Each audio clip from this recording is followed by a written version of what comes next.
Vamos a arrancar, si les parece, Sí. y por supuesto teniendo el criterio de Randall Azufeifa, con este análisis un poquito de lo que fue este torneo Clausura 2025, empezando por el análisis del mejor técnico. Usualmente, o por lo menos eso cree uno, que los técnicos que dirigen a los clubes más grandes, más poderosos, los que tienen más recursos, son los que tienen más obligación, pero a la vez tienen más recursos que los demás. En ese análisis, Jason, Randall, ¿qué mérito hay que darle, por ejemplo, a César Alpizar con lo que consigue en Punta Arenas FC, comparado, hablo presupuesto, condiciones, figuras, lo que tenían sus colegas, en este caso, que dirigían a Saprissa, Alajuelense y Herediano? ¿Habría que darle todavía más valor a lo que hizo César Alpizar? Yo pienso que dentro de los candidatos que puedan haber, ¿verdad? Él es uno fuerte, porque hay que sumarle varias cosas, entre ellas el hecho de que Punta Arenas al inicio del campeonato estaba pues en zona de descenso, con situaciones difíciles, y levantó al equipo dentro de unas circunstancias súper complicadas, dándole una identidad, creando esa relación entre equipo y afición, que es tan complicado. Sí. Y a la vez viendo a los jugadores desarrollar un muy buen fútbol dentro de la cancha, ¿verdad? Muy buen fútbol que, ojo, al final tuvo que enfrentarse a situaciones ajenas totalmente al control de él, que fue jugar en otro estadio y muchas otras cosas. Pero bueno, yo le daría mucho mérito a lo que él hizo este campeonato. Tenemos por ahí, Jason, la pantalla para ver con algunos nombres que rescatamos. Con los nominados, se puede decir, digamos así, de esta manera. Aquí tenemos el mejor técnico. ¿Quién será? Bueno, eso lo podemos discutir inmediatamente. Tenemos a Jafet Soto, Paulo César Wanchope, Oscar Ramírez, César Alpizar y Andrés Carevic. Evidentemente los primeros 4 son porque lograron meterse en la fase final del campeonato nacional, y Andrés Carevic por el trabajo tan destacado que realizó en el cuadro del Club Sport Cartaginés. Aquí si tuvieras que quedarte con uno, Randall, si llegara a decir, mira, me gustó mucho el trabajo de él, por lo que provocó en el equipo, tal vez no solo porque haya sido campeón, sino por su trabajo a lo largo del semestre, ¿con quién te quedarías? Definitivamente con César Alpizar, sí. ¿Con César? Sí. Sí. Aquí el tema, evidentemente el campeón, el técnico del campeón siempre va a tener un plus. Ahora, ¿cómo intentar ser justos a la hora de analizar o juzgar el trabajo, por ejemplo, de Chope, de Oscar Ramírez, en estos clubes donde a veces da la sensación de que si no es campeón está todo mal, porque solo vale eso? Sí. ¿Cómo intentar ser justos en ese análisis? Bueno, Oscar Ramírez estuvo todavía menos tiempo que Pablo, los dos llegaron como emergentes, pero ¿cómo intentar calificar la gestión de ambos en este torneo? Bueno, habría que también ser muy específico en el análisis, ¿verdad? Porque hay que ver accionar del equipo, cómo se desarrolló, qué consiguió, porque si hoy le damos a Punta Arenas otro nombre de cualquier otro equipo, no estaríamos tal vez hablando de César, ¿verdad? Pero César logró hacerlo con un equipo el cual no era habitual en esas instancias. Un equipo más modesto, digamos. E inclusive pasó largo periodo del campeonato siendo primer lugar, ¿verdad? Entonces, más allá de eso, pues yo creo que la regularidad que él tuvo con el Puerto hay que reconocerlo. Sí, yo también. Hay otro nombre ahí, el de Andrés Carevic, que tal vez termina siendo no tan valorado por el hecho de que se le escapa la clasificación en la última fecha, pero si hablamos de darle una identidad al equipo y tal vez con menos recursos que los rivales, Alajuelense, Herediano y Saprissa, yo creo que también tiene un mérito lo de Carevic. Llegó sobre la marcha. Ok, yo lo que considero es que de los primeros 5 equipos, ¿verdad? Metiendo ahí a Cartaginés, Cartago era el que mejor fútbol desplegaba. Un equipo que le gustaba ir al ataque, un equipo que le gustaba proponer en cualquier terreno de juego, un equipo que logró adaptarse a la idea del juego del entrenador. Ahora, esta es la pregunta que yo lanzo. Cambiemos el nombre de Cartaginés por Punta Arenas, por ejemplo. Sí, claro. Entonces igual vamos a decir que Punta Arenas hizo un muy buen torneo, ¿verdad? Y que Cartago sí se metió, pero siempre le está faltando ese último paso. En cuanto a fútbol, Cartago jugaba muy bien, pero viene el pero grande, que es y Cartago otra vez quedó ahí en la orilla donde, Sí, que donde se queda en la normalmente última no tuvo jornada, que haber sobre quedado. todo. Exactamente. Y la exigencia, creo que la exigencia debe ser siempre mucho más alta para un club como Cartaginés comparado, por ejemplo, con Punta Arenas. Claro, nada más antes de continuar, aquí tenemos la pregunta de la noche para que saquen su teléfono celular y la escaneen, el código QR que ven aquí en pantalla. ¿Cuál equipo quedó más a deber en el torneo en el Clausura 2025? ¿Alajuelense, Saprissa o Cartaginés? Esta es la pregunta de la noche que tenemos para cada uno de ustedes, o también pueden ingresar a diarioextra.com/vote. Yo me quiero guindar un poco también de lo que dice Randall, sobre todo por el trabajo que hizo César Alpizar con Punta Arenas. Mucha gente puede llegar y decir, sí, mira, pero tal vez dejó ahí el primer lugar y todo, pero hay que analizar también las formas y el equipo que tenía. Yo creo que era un equipo, se puede decir, modesto, con mucho futbolista de la provincia, que regresó más por un tema de amor a la camiseta. Y además, si ahí me corrigen, yo creo que este era el primer torneo oficial de César Alpizar en la primera división. Completo me parece que sí. Sí, bueno, completo, porque yo creo que él había asumido, ¿cierto?, en la antigua gestión. Entonces, viendo sus números y viendo lo que él logró hacer y armar, me parece que sin duda alguna, yo creo que tiene que galardonarse como el mejor técnico del torneo de Clausura 2025. Ahora, seguramente mucha gente me va a decir, pero ¿qué pasa con Jafet Soto? Es el técnico campeón, y usualmente el técnico campeón siempre va ganando como un terreno ahí por el tipo de favoritismo. Yo creo que Jafet agarra el equipo ya casi que sobre el final, la recta final de la fase regular, y luego en la fase final me parece que hizo un muy buen trabajo, pero ese pendiente que tuvo quizá de que, no sé, se comió 4 en San Juan de Tibás y que le pasaron por encima, y de que Chopo yo creo que le gana la partida táctica, me hace quedarme más, a pesar de ser campeón y porque dirigió todo el torneo él, con César Alpizar. Y además, lo que incidió en sus jugadores, porque por ejemplo vimos rendimientos increíblemente altos de jugadores que no lo venían mostrando de esa forma. Ruiz, Leiva, que se jugó un supercampeonato increíble, lo de Muñoz, lo del mismo Anthony Hernández, que venía cabizbajo ahí de la liga y todo el tema, lo de Clever, o sea, entonces al mismo Leonel, o sea, Leo Moreira, lo supo meter dentro de una dinámica difícil, que él venía tal vez con eso de que lo sacaron mal de la liga y todo eso. Entonces logró conjuntar, hacer una gestión muy buena de camerino para lograr lo que logró, porque si la pregunta al inicio del campeonato es, veíamos a Punta Arenas metiéndose en semifinales, pues claramente iba a ser que no, y él lo logró con el equipo. Y es cierto, Pedro, porque Punta Arenas al inicio era candidato a descender. O sea, yo me acuerdo que estaba en la palestra de que se ve ir junto con Santana o Pérez Celedón, y fue un equipo que deja de lado el tema del descenso y se mete a la fase final, y bueno, lo elimina una muy ordenada también Liga Deportiva Alajuelense. Incluso creo que todos al inicio, la mayoría podían tener hasta dudas de que fuera César Alpizar el indicado para salvar el barco. Digo, muchos tal vez el dirigente no. Candidato descendiendo al Punta Arenas. Sí. Era un claro candidato, y se le preguntaba al inicio del campeonato a la gente, diferentes periodistas, que decían, uno de los candidatos que puede ascender va a ser el Puerto. Sí, no bueno, creo que coincidimos los tres en que en Punta Arenas tiene mucho más valor lo de César Alpizar. Con el tema de la pregunta de la noche, que la plantea la producción, está bien partir del hecho de que los tres quedaron a deber, y a partir de ahí elegir cuál de los tres quedó más en deuda, o es injusta hasta cierto punto la pregunta.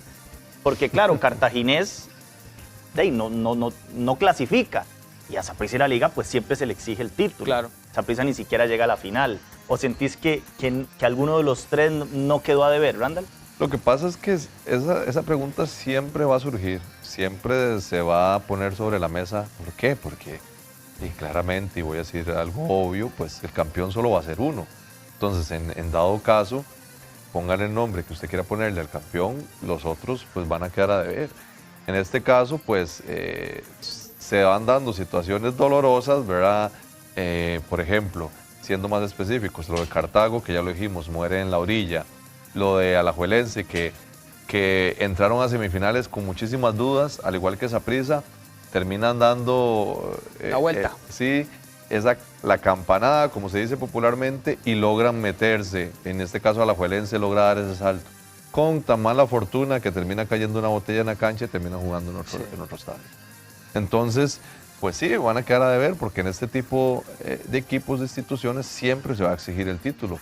La injusticia está o la justicia está en que solo uno puede ser campeón. Sí, si Herediano no hubiera sido campeón, estaría ahí. Claro. Hoy, entre esas opciones de quién quedó más a deber. A lo mejor lo de Cartaginés, digo yo, si se hubiera metido, llega a semis, la lucha y se queda afuera, tal vez podríamos considerar que cumplió. Inclusive no sé. yo diría que quedó a deber los encuentros, los partidos como tal.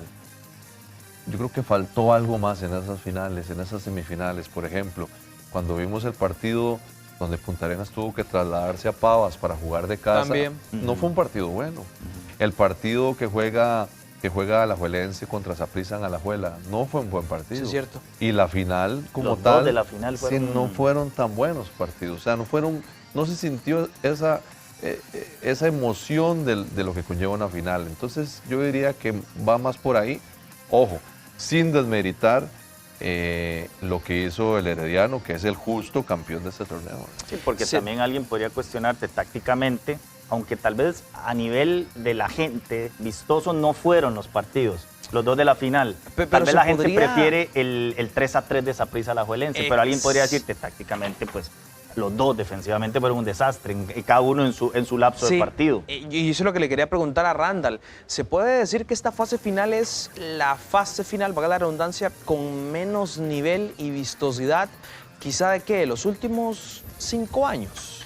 Sí, yo no sé si influyó mucho todo lo que pasó alrededor de las diferentes series, pero posiblemente, ¿verdad? Posiblemente haya sido de esa forma. Y vuelvo a lo mismo, o sea, a veces uno quiere ver una diferencia entre las fases finales y la fase regular. Sí. Y en la mayoría o en el grueso de los partidos no se dio así. Ojo, no soy dueño de la verdad, nada más estoy diciendo un punto de vista de lo que se pudo percibir desde afuera. Sigamos con las categorías. ¿Tenemos Sí. mejor jugador más valioso? Jugador más valioso, a ver, pongámoslo directamente en pantalla, a ver cuáles son los nominados. A ver, aquí lo tenemos, vamos a ver a qué nombres aparecen por acá. Carga la animación y dice que tenemos a Celso Borges, Santiago Van der Putten, 2 de Liga Deportiva Alajuelense, Elías Aguilar, Esteban Alvarado, Anthony Hernández y Christopher Núñez. Jugador más valioso. Es que, vamos a ver, si nos basamos en las premiaciones tradicionales que hace una FUT, generalmente va para el campeón. Claro. Es algún futbolista del campeón.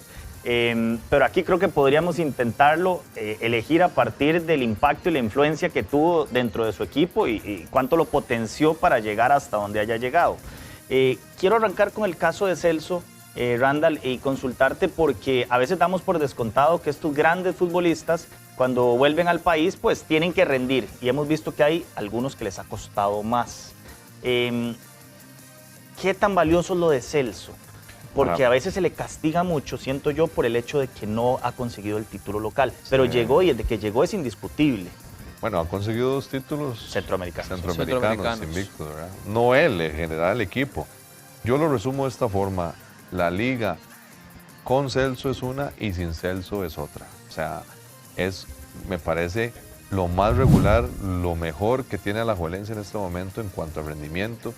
Un jugador que no baja su nivel, inclusive, y vean que no estoy diciendo ningún secreto, no se ha contemplado a Celso, obviamente a nivel de prensa y de análisis para la selección nacional. Sí.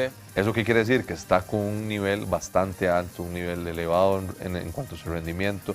Es un jugador que se lesiona poco, es un jugador pro equipo, es un jugador que siempre, o sea, usted lo ve corriendo todo el partido, muy bueno tácticamente, o sea, él le aporta muchísimo a Liga Deportiva Alajuelense y al fútbol de este país. Para mí es un muy claro candidato a llevarse el jugador más valioso. A partir de ahí, de lo importante que fue para su equipo, yo analizo la lista y pienso en un Christopher Núñez en Cartaginés, Sí. Claro.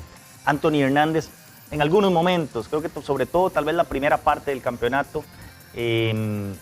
Lo de Elías, la verdad que por más de que termina siendo importante en la consecución del título, creo que fue un torneo irregular comparado con el anterior. No sé, yo pienso en un Celso, Christopher Núñez, si tuviera que elegir uno así por el peso que tuvo en su equipo. Yo también, yo estoy entre Celso y Christopher Núñez, y acá me voy a quedar, digamos, con Christopher Núñez, no por un tema de no poner a Celso, sino también porque lo que hizo Christopher Núñez en Cartago, básicamente siendo él el eje central de ese equipo, moviéndolo de atrás para adelante, me parece muy destacado. Incluso ahora uno analiza y Christopher Núñez en este mercado de fichajes es el futbolista más codiciado. O sea, pretendido por los tres. Todo el mundo lo quería la Liga, lo quería Herediano, Saprissa medio hubo acercamientos ahí. Es decir, hoy estamos hablando de un futbolista que fue muy importante, un equipo también que quizás no tiene tanta variedad de opciones, digamos, en la media cancha, en la delantera, como para generar peligro, y aún así le alcanzó a Christopher Núñez para llevar con opciones a Cartaginés hasta la fecha número 22, y lo que ya todos sabemos lo que pasó. Celso Borjas me parece importante, pero bueno, creo que quizá en la fase final medio, no sé si fue un bajón de rendimiento, no lo describiría así, pero no pesó tanto tal vez como durante la fase regular. El último partido sale lesionado. Claro, si ese día claro, lo juega pero yo claro. analizo la fase final en general. Pero vean cómo al final terminamos siendo injustos con Celso, porque si la Liga, si ese día jugaba y por X o Y el partido a penales o como fuera y la Liga era campeón, creo que hoy no había duda de que era el jugador más valioso. Claro, al final lo estamos casi descartando solo porque no gana el título. No, yo no lo descarto por eso, sino porque yo lo baso en tema de la importancia que pueda representar Celso en Alajuelense y Christopher Núñez en Cartago, y me parece que es casi la misma. Pero digamos, en la Liga tenés un equipo tal vez mejor armado. O sea, que te da la oportunidad de pelear, digamos, con mejores condiciones en comparación a las que tiene Cartago. Y bueno, Christopher Núñez está en la selección nacional, repito, lo quería todos los equipos grandes o tradicionales de este país. Por eso yo me quedo con el talentoso número 10 del cuadro brumoso como el jugador más valioso del Clausura 2025. No es usual que no haya un futbolista de campo del Saprissa. Esto es una elección que hicimos aquí con la producción, pero ¿cabría ahí el nombre de algún jugador de Saprissa de campo que no fuera Esteban Alvarado? De campo, quizás Joseph Mora, porque yo creo que fue muy completo. Actualmente, digamos, lo vemos en selección nacional. Me parece que tuvo un semestre muy bueno. Luego va a entrar el tema de Mariano Torres, de que no jugó todo el semestre. En la delantera de Saprissa yo creo que no entra absolutamente ninguno. Entonces, incluso te podría poner ahí, Pedro, hasta el mismo que Kendall Waston, por la seguridad que le da la saga del Saprissa. Y saben que lo particular de esto, que de Saprissa, la Liga y Herediano no destacan jugadores en la delantera, ¿verdad? Sí. O sea, no destaca, o sea, Elías es obviamente un jugador del medio campo, y estamos hablando de medio campo, bueno, tal vez un poco lo de Anthony Hernández, pero Anthony Hernández es más un extremo que un delantero como tal. Pero sí, no destaca ninguno de ellos. ¿Y qué pasa con esto? Que, por ejemplo, la Liga tuvo esa carencia, inclusive en los últimos partidos, de ese 9 que le cerrara las jugadas. Bueno, lo del Herediano tiene muchísima variedad ahí arriba. Y Saprissa, volvemos a lo mismo, tuvieron que echar mano de Mariano Torres jugando de un 9 falso, en donde, pues, si bien es cierto, lo hizo muy bien contra el Herediano en el primer partido, después ya de un análisis y demás, de un estudio, ya le costó un poco más a Saprissa no teniendo un 9 nominal. Entonces, esas son situaciones que se presentan. Claramente, pues, el jugador más valioso es el que incide más, el que hace una diferencia, el que se muestra con recursos diferentes a los demás de manera positiva. Yo creo que estos son los que se podrían destacar, ¿verdad? Con el tema de Christopher Núñez, entiendo que finalmente se queda en Cartaginés. Sí, pero no se ha hecho oficial. 2 años, parece.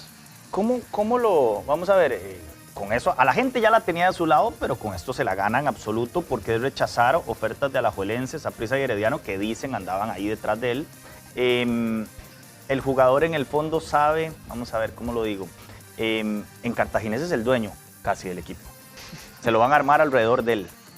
Si va a la Liga, posiblemente con mejores condiciones económicas, yo no sé si hoy entra y es titularísimo, no sé, se lo tendría que ganar, pero en la Alajuelense y Saprissa no tengo tan claro que llegue y es para ser indiscutible en el medio, porque uno ve qué razones pudo haber llevado, qué factores a tomar la decisión de contratar, más allá de su afecto por el club. Yo pienso que si hubiera llegado a sus equipos, sí hubiera sido titular. importante, sí. Habría que preguntarle a él, básicamente, pero Sí, puede ser que sí, que ese lado de sentido de pertenencia que tiene hacia Cartaginés lo haya hecho tomar esa decisión. Aunado a eso, o sea, él me imagino que se siente muy querido en Cartago, pero eso ya es una responsabilidad grande, Claro. ya una responsabilidad alta, porque normalmente ese tipo de jugadores, en donde uno sabe que tiene la calidad, las condiciones y es un excelente y gran jugador que hoy lo tienen en la selección nacional, pues también se tiende a juzgar y a señalar diferente, ¿verdad? O doblemente severo comparado con otros. Ok, ese tipo de jugadores también sabe que tiene la oportunidad y la calidad para, como dicen también en el argot futbolístico, echarse el equipo al hombro. Entonces, me parece que después de hablar, qué sé yo, con Carevic, la junta directiva y demás situaciones, él escogió por permanecer en Cartaginés y seguir haciendo que el fútbol de él crezca, aunado a una buena idea, y además de eso, tiene, creo yo, esa espinita de meterse en semifinales y optar por algo más. Y con Cartago, o sea, hacerlo él con su equipo. Sí. Además, yo creo que el que gana, evidentemente, con este fichaje es Cartaginés, pensando en Copa Centroamericana, en ser protagonista en campeonato nacional, porque literalmente te dejas a tu mejor hombre y al futbolista más pretendido en el mercado de fichajes. Yo creo que hoy dan un golpe en la mesa, porque incluso cuentan que el dinero que puso Cartaginés sobre la mesa por Christopher Núñez para renovarlo era mayor a la oferta que Liga Deportiva Alajuelense le hizo. Eso habla también muy bien y de lo importante que es para los Vargas, Christopher Núñez nada más en su proyecto. Pedro, nada más antes de continuar con lo demás, estaba ahí leyendo un mensaje de Gabriel González de Tigo Sports, ahí le mando un saludo, que dice que César Alpizar, antes de este paso que tuvo con Punta Arenas, había dirigido solamente un partido, el semestre, digamos, antes de fue contra la Liga y lo ganó y le quitó el invicto a Andrés Carevic. O sea, entonces yo creo que destaca aún más la labor de César Alpizar. ¿Cuál equipo quedó más a deber en el clausura? Ahí sigue apareciendo el código QR para que usted lo escanee con su teléfono celular. También puede ingresar directamente en diarioextra.com/bote. De momento, un 40% de la gente dice que fue alajuelense, muy parejo con Saprissa al 35% y un 25% considera que el cartaginés. Bueno, seguimos eligiendo a lo mejor del torneo clausura 2025. Nos quedamos con Christopher Núñez, el más valioso. Sí, con Núñez. Y habíamos elegido antes a... Yo escogí a Celso. Ah, vos, Celso. Ok, Sí. Celso. Muy bien. Usted, Christopher. ¿Yo Christopher, usted? Sí, yo creo que también, sí. Ok, dos ¿Qué más Christopher, uno Celso. Tenemos también, si no estoy mal, el... Ya vimos... No, hay mejor portero, me parece que mejor tenemos por portero. ahí. Ok. Ya lo vamos a ver en pantalla. Mientras ahí sigue el código. Esto es los candidatos a mejor guardameta. Aquí está muy cerrado. Está cerrado. Aquí está muy Estas son las cerrado, opciones. Pedro. Esteban Alvarado, del Saprissa. Washington Ortega, de Liga Deportiva Alajuelense. Dani Carvajal, de Herediano. Y Leonel Moreira, de Punta Arenas. Ahora que incluso Randall lo destacaba, incluso por la misma labor de César Alpizar. Yo, quizás quiero iniciar yo, compañeros. Yo me quedaría con el portero de la Liga, con Washington. Meramente por un tema de que fue el portero menos batido del campeonato nacional y que yo creo que sí fue muy importante para la Liga, no solo en la fase regular, sino también en la fase final. Sí, van a decir, se comió 3 en San Juan de Tibás, pero me parecen que fueron más desatenciones muy marcadas de la defensa que un error meramente de él. Y en la Liga veníamos de una consecución de porteros que usualmente eran ellos los que condicionaban al equipo. Yo me quedo como mejor portero del campeonato nacional con Washington Ortega. Bueno, es que si la función principal del portero es que no te anoten y fue el menos batido, yo creo que tiene, digamos, ahí un factor a favor. Yo creo que los 4 fueron casi igual de importantes para su equipo. Es que aquí no hay como en la de mejor jugador, sí, que había como escalas. Creo que aquí los 4 fueron fundamentales. Yo tengo la duda con Dani Carvajal porque al final creo que aquí sí pesa un poco el tema título. Por lo menos para mí. Para mí estaría entre Ortega y Dani Carvajal. A mí los 4 me parece que tuvieron un muy buen desempeño. Sí. Les voy a decir el que yo creo que debe de ser el mejor portero de este campeonato, para mí es Washington Ortega, ¿verdad?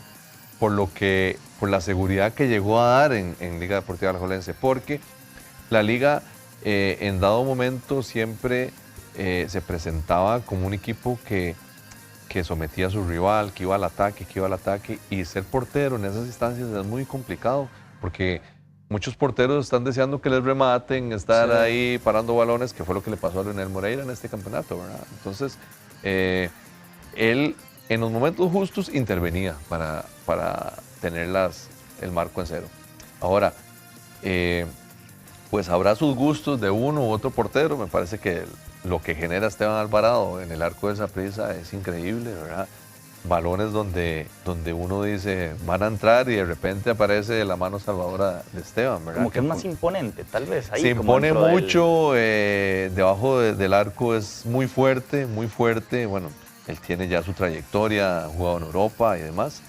Pero sí, yo creo que por medio paso o haciendo alusión al portero, por medio guante, está un poquito arriba Washington Ortega. A mí lo que me pasa un poco con Washington Ortega es como que me quedé con las ganas de verlo más, y no sé si sea porque evidentemente pues su defensa fue la menos vencida, porque a veces parecía como que Washington Ortega, sí, no le hacen goles, pero le llegaban muy poco. Sí, también. ¿Verdad? No sé si ustedes se acuerdan de algún partido donde ustedes eran. Ese día voló por todos lados y atajó todo. Tal vez coincidió en el momento del campeonato nacional, digo yo, este semestre, en el que, por ejemplo, se va Yabón, Saprissa no tiene buenos delanteros, llega Marcel en Herediano, bueno, la delantera de Herediano, además de ser campeón nacional, pero como que no anduvo tan fina. Pero vamos a ver, yo lo pongo más bien del otro lado. A Esteban Alvarado le tiraban de todo lado. Ese bueno, sí tuvo trabajo. Pero es que sabes que yo creo que hay que contextualizar un poco, porque, por ejemplo,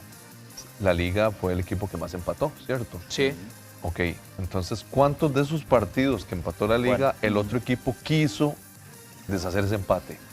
También. Entonces, la Liga estaba encima. Lo que pasa es que la Liga no metió los goles. Si la Liga en esa mayoría de partidos hubiera ido al frente, el otro equipo dice, no, vamos a ir a empatar. Entonces ataca un poco más. Sí, es cierto. Entonces hay que contextualizar esa parte. Por ende, Saprissa pues no se vio muy bien en defensa, le llegaron más. También está el hecho de que Saprissa tuvo muchos lesionados a lo largo del campeonato, ¿verdad? Tuvo muchas bajas. Entonces hubo una irregularidad en cuanto a poder estabilizar un cuadro inicial o un cuadro titular. Entonces por eso hay que contextualizar los dos casos. Y me parece que eso fue más lo que pasó con la Liga, ¿verdad? Ortega, entonces. Ortega, yo me quedo con Washington. Sí. Tenemos la última. Como dice eso, fue por un medio guante, literal. Sí. Tenemos mejor extranjero, me parece, que es la que última nos queda. Mientras ahí siga apareciendo el código en pantalla para que usted vote y nos diga cuál fue el equipo que para usted quedó más a deber. Mejor extranjero. Última clausura 2025. Habría que ver categoría. Que está Washington Ortega ahí también, ¿verdad? Porque también es extraño escoger al mejor portero y no meter no Sí, tenemos. Que lo pusimos. Porque tenemos a Getzel Montes, Washington Ortega, Marcel Hernández, Alexis Kundumí, futbolista de Punta Arenas, y a Manuel Casado, que fue goleador también del torneo. A ver, yo creo que todos tengo muchas dudas. Aquí todos dieron un aporte. Bueno, Getzel fue muy seguro con Herediano y dio el gol del título. Ya repasábamos lo que hizo Washington. Lo de Marcel me parece que inicia bien el torneo, pero como que medio se desinfla o le dan más labores de sacrificio, de yo a Marcel no lo hubiera puesto aquí en la lista de los mejores. No, lo descartás. Si hay que elegir 5, no sé. Aquí le puesto ahí a Rentería. A Rentería. Fue muy buen torneo Rentería. Sí. Tenemos a Alexis Kundumí de Punta Arenas. Y Casado, pues Casado ya les digo, fue goleador, el goleador del torneo. Bueno, ahí yo creo que saca ahí pero me parece que Ortega, no sé si lo comparo con los demás, lo de Getzel fue muy, fue muy regular y fue clave en esa serie, sobre todo los dos partidos con la Liga. Claro. Igual que Keiner Brown. Pero yo casi que me inclinaría por Ortega o por Casado. Además, Casado llegó... No había mucha expectativa, tenía varios años de no jugar. ¿Se vale repetir? Sí, se puede valer. No, yo creo que si dentro de lo que vaya a pasar escogen a Ortega, él también va a ser el mejor extranjero. Yo también. O sea, sería casi que ilógico, creo yo, a mi forma de verlo, que usted escoja al mejor portero Ortega y no lo escoja el mejor extranjero. Totalmente, y sobre todo porque tal vez no hay por ejemplo, no tenés un Marcel Prime que decís, no sé, marcó 15 goles. Un Mariano Torres. Sí, yo también me quedo con Washington. Y también, por ejemplo, lo de Manuel, volvemos a lo mismo, queda de goleador del campeonato. Como el goleador no es el mejor extranjero también. Siendo extranjero, valga la redundancia. Entonces son cosas que hay que contemplar. Yo creo que entre esos dos está el mejor extranjero. Entre Manuel y Washington. Si tenés que escoger a uno, te quedas con Washington. Creo que sí, por lo que influyó. Porque igual, o sea, lo de uno fue llevarlo a la final o contribuir para llevarlo a la final. El otro, si bien es cierto, quedó goleador, se vuelve meramente individual. Y estadístico. Exactamente, porque termina descendiendo tu equipo. Entonces... Y no es ser injusto con él, pero la verdad es que el objetivo de su club era salvarse. Sí, y también. No lo termina consiguiendo. No es responsabilidad de él, pero en ese caso creo que sí tendría más impacto lo de Ortega, que a pesar de que no fue campeón, pues llegó a la final y fue el portero menos vencido. Y lo de Manuel, que yo creo que tiene mérito por dónde queda goleador. En Santana, yo creo que hay que repasarlo, pero muy pocas veces el delantero del equipo que descendió nunca es goleador del torneo. O sea, yo creo que eso le hace doble mérito, digamos, este galardón para Emanuel, pero es que yo creo que es más notable lo de Washington, sobre todo porque se metió a fase final, eliminan a Saprissa, eliminan a Punta Arenas, fue pieza clave. Pues sabes que lo de Emanuel es relativo, porque de repente si sacas una estadística de los goles que han metido, ni pueden haber sido muy pocos goles y que solo él los metiera. Sí. Entonces, al final volvemos a lo mismo. Si bien es cierto, esos son pues reconocimientos individuales, pero aunado, o sea, tiene que ir totalmente condicionado o relacionado a lo que hizo el equipo, ¿verdad? Eso tiene que influir sobre eso, porque de repente no se trata de sí, yo trato de hacer mi mejor esfuerzo y lo que le tocaba a él era hacer goles, y no vamos a decir que descendió Santana por culpa de él, pero también tiene cuota en eso. Claro. También influye en que el equipo no se pudo haber salvado. Él trató de hacer su mejor esfuerzo, como todos los jugadores, pero el objetivo principal de salvar la categoría no se consiguió. Con lo de Casado, bueno, sonó para Saprissa, finalmente va a jugar en Real Estelí de Nicaragua. Yo siempre dije que me parecía como que había hecho muy poco como para llegar a ponerse la 9 de Saprissa. ¿Te parece que era un jugador como para un club como Saprissa? Alguien me decía, bueno, es que hoy lo pongo en lugar de Merino, sin duda. O sea, sacando, digamos, el tema del contexto, la competencia que había, ¿te parece que le daba como para llegar a Saprissa? Lo que pasa es que eso es lo lógico también. Un jugador que termina destacando en equipos no tradicionales, ¿verdad? O no de los que normalmente están en instancias finales, pues se tiende a fijarse en ellos. Claramente esa respuesta la tendremos cuando de ese salto y el jugador pueda cumplir con las expectativas, que no es sencillo. O sea, hay que también saber que normalmente, pues en un equipo como Saprissa, la Liga, Alajuela, el mismo Cartaginés, normalmente juegan a un nivel y una exigencia tal vez no diferente, pero sí con una presión distinta. Claro. Entonces, todas esas cosas hay que saberlas llevar. Y solo teniendo o viendo a ese jugador en ese contexto nos daremos cuenta si hubiera sido una buena contratación. Real Estelí al final va. Real Estelí, sí. Que lo de Saprissa, pues bueno, yo creo que fue más un rumor. O sea, nunca fue tal vez una opción, digo yo, real, pero sí, al final termina yéndose al Real Estelí. A mí lo que me sorprende es que tal vez ni un equipo de la primera división que está actualmente haya ido por él. Sobre todo porque era el goleador, como ya bien lo indicaba a Sofeifa y vos, Pedro. Entonces sí me sorprende que, no sé, tal vez el mismo Sporting, un Liberia. Pero sabes que, bueno, según lo que el mismo entiendo, Herediano, la que siempre tiene información, playas muy tuvo fuertes. una oferta de Municipal de Guatemala y de algunos clubes de acá del país y finalmente eligió Estelí. No sé, un tema si haya sido económico, creería yo, como para sí, salir o de... tal vez inclusive de la oportunidad de destacar, ¿verdad? Porque todo eso se valora. De repente pues te dicen, tenés que competir con estos y estos jugadores, y el jugador dice, no, voy a un lugar donde tenga una posición más habitual. Ahora, no con esto vamos a decir que no es un buen jugador, es un buen jugador que estaba en el momento, en el lugar justo y hizo su trabajo. No completo, porque volvemos a lo mismo, el objetivo principal tiene que ser el grupal, el global, pero sí hay que poner atención a un jugador que queda goleador en la Liga Tica. Sí, y por eso yo insisto, o sea, hay equipos, bueno, y tal vez el tema del poderío económico que puedan tener en ese momento en el Real Estelí, pero no sé si... Los años de contrato, no sé, a lo mejor le daban 3 años. y Municipal le daba 1. Incluso puede ir por ahí, porque digamos, yo no considero, digo yo, que Estelí tenga más dinero en ese momento que un Liga Deportiva Alajuelense, un Herediano, quizá. O sea, siento que puede ser un equipo muy importante y con mucho poder económico en su país. Pero si lo comparamos con Costa Rica, no sé, Byron Bonilla ya en el pasado había dicho que ahí se pagaba muy bien, pero bueno, yo insisto, me sorprende que el goleador del fútbol nacional no haya sido pretendido, digamos, por algún equipo importante acá. Byron Bonilla, cuando lo tuvimos en entrevista en tiempo extra, decía que el Estelí y el Diriangén pagaban mucho mejor que equipos de acá de mitad de tabla. Eso fue, digamos, la descripción de él. Entonces, habría que ver quién lo buscó de acá. Claro. Posiblemente económicamente era mejor la opción de Estelí que, no sé, un club de acá. Claro, porque no sé, si te busca Liberia por encima de Real Estelí, evidentemente seguramente iba a ser mejor la oferta del Real Estelí. También hay que saber que de repente, pues, en un país como Nicaragua, tal vez ciertas cosas tengan un valor más bajo, el costo de la vida. Entonces, claro. Termina siendo también una buena propuesta y es algo que se pone en la balanza.